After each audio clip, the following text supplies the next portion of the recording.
While FNAF is globally recognized for its animatronics and intricate lore, the emotional journey and power in its storytelling often gets overlooked. People become so engrossed in minutiae, such as counting toes and teeth on the mimic, that they lose sight of our characters' trials and hardships. So in today's video, I will shift the focus. I will advocate for the emotional depth of this franchise and discuss the most tragic character in Five Nights at Freddy's. Before I introduce you to FNAF's most tragic character, I want to show you how I came to my conclusion. If we have no qualifications or proper guidelines for how we choose this, Balloon Boy could end up being our pick. And let me remind you that all the tragedy in his life is self-inflicted. He shouldn't have stolen all those batteries. So what makes a character tragic? Firstly, the character must have had some human life at some point. While animatronics make up a large percentage of FNAF's character base, animatronics with no spirit or element are lifeless and full of binary code. Characters ranging from Music Man to El Chip have no solid evidence that they have anything remotely close to a human spirit or mind within them. Secondly, the most tragic character must appear in multiple FNAF titles. I believe the character must be someone we have seen develop throughout the FNAF franchise. So this removes people like Mrs. Afton from contention because she has never appeared or been explicitly mentioned in any FNAF title. This isn't to say that she has some tragic story, but we don't see it unfold in the games, so why should we mention it? Finally, no spin-off games or mobile apps. I feel like this is obvious, but I don't want anyone coming at me in the comments for not diving into the tragic story of Liberty Chica or Chocolate Bonnie. With all this hashed out, let's dive into the backstories of some FNAF characters. The first character that I have to say no to is William Afton. While doing some research for this video, I found a surprising amount of discourse on the topic, stating that the story of William Afton is tragic at its core. These people would then proceed to back up their argument with the deaths of both the crying child and Elizabeth Afton as evidence. So, I'm sorry if I have to be the party pooper, but I need to explain why these are incredibly false narratives. First, the death of William Afton was caused by Afton's killer machine. Circus Baby was designed to lure and capture children.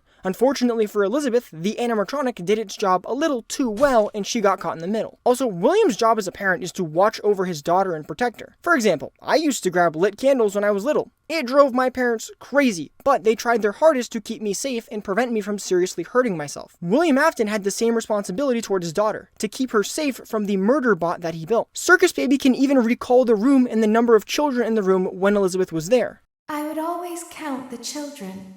I'm not sure why. There were 4, then 3, then 2, then 1. Something happened when there was 1. A little girl, standing by herself. I was no longer myself. So by using her voice lines, we can assume Afton let his daughter into the room with the robot. Moving on to her brother, the crying child was an unfortunate result of extreme bullying. William Afton had little to no intervention into the relentless bullying that the crying child suffered from his older brother. This bullying went on for so long that the Bite of 83 took place in Fredbear's family diner. The crying child would then be brought to a hospital where he was placed on life support, but sadly, he never recovered and passed away. Also, to eradicate any doubt that some of you may have about the crying child's death, bullying doesn't escalate from light scares to death in a matter of days. In my experience, bullies will escalate their actions over a long time. They may start with a few mean words, then become physical before trying something as embarrassing or horrifying as the bite incident. The purpose of this is to see what they will get away with. If a bully notices that there's no strong resistance or punishment for harassing his younger brother, he will feel unstoppable in his terrorizing efforts. However, this would not happen if William had become more attentive and responsible as a parent. This is why I don't believe William's story to be tragic. His awful parenting killed 2 of his kids, and he was the one who murdered the children while wearing the Spring Bonnie suit. In retrospect, the spring lock snapping and him being locked behind a wall for many years seems fair. There's also one other character I have to address. That, of course, was Henry Emily, the co-founder or co-owner of Fazbear Entertainment. Henry Emily and William Afton are heavily connected, and there's no denying it. William Afton was the one who murdered Henry's daughter Charlie, and it was Henry's invention, the spring locks, that failed in the Bite of 83. Both of these men have taken something significant from one another, and it completely changed the course of their lives. However, when discussing Henry's story, we can empathize more. The spring locks weren't designed for a situation where a kid gets his head shoved into the animatronic's mouth. Also, how Charlie dies is extremely unfortunate. The security puppet was designed to look over Charlie, but could not save her from being locked outside due to some boxes on his crate. Unfortunately, the night that the puppet was stuck inside the box was the night William Afton took Charlie's life. From this point forward, the story of Henry Emily becomes a guessing game. We only know that he returns in FNAF 6 to end the tragic story of Fazbear's in a fire, but we don't don't know what he did in between. There are theories that he created the FNAF 3 location, tried reviving Fazbear's in 1993, or disappeared altogether until FNAF 6 took place. So with all this uncertainty, it's extremely difficult to understand Henry's journey as a character. I am sure that the loss of his daughter caused him extreme grief, as it would any parent, and learning that your trusted partner is a psychotic killer wouldn't help him either. But with Henry only officially appearing in one game, it doesn't allow for us as players to watch his journey like we do with my pick, Chica. I'm joking,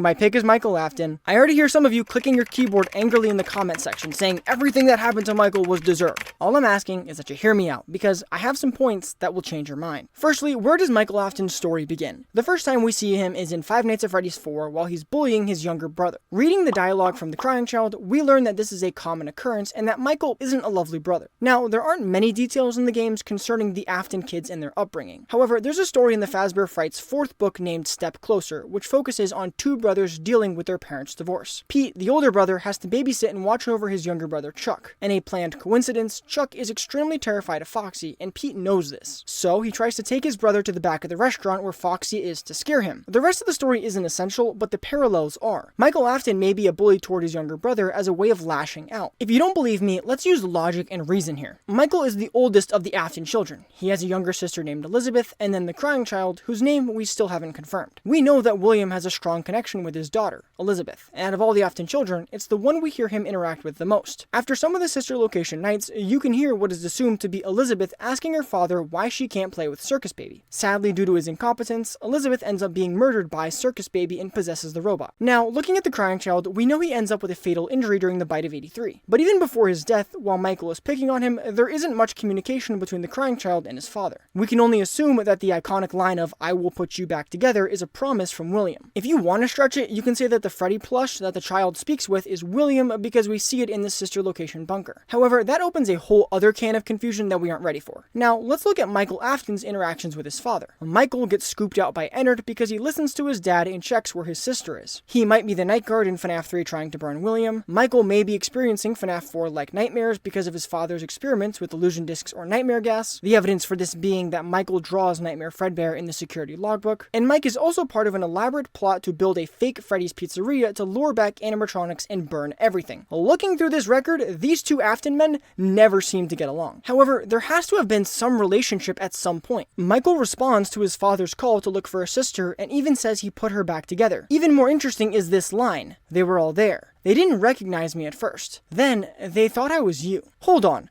Why would Michael expect the animatronics to recognize him? If Michael separated himself from the Afton family and name, why would his father's secret experiments know who he is? Well, I believe this confirms a sad fact about Michael's life. Instead of Michael leaving his horrible past behind, he stayed connected with his father. Perhaps Michael continued his life trying to prove himself to his father, always trying to win his favor by doing what he asked. Maybe after the bite of 83, Michael helped William create the Fun Times rental service. Maybe Michael helped William get into the Fazbear pizzerias when he was banned. We may never know the full extent of what Michael did for his father, but we know what it cost Michael. Because of Mike's journey into the sister location bunker, he got his insides ripped out from his body by his dead sister. Now he's essentially a corpse navigating his way through life. He's purple and forced to get a job back at Freddy Fazbear's because he wants to track down his father, the man who got him into this mess, the one who murdered those children, and the one who murdered his sister. Michael's story is tragic because there's no happy ending for him. Henry got the closure of killing William, but Michael got the closure of nothing. His life was over before it even began. He had to live with the trauma of killing his brother, then being scooped by the soul of his sister, finding out his father is a serial killer, and then being burnt alive is the closest thing that he feels to peace, if he even feels anything.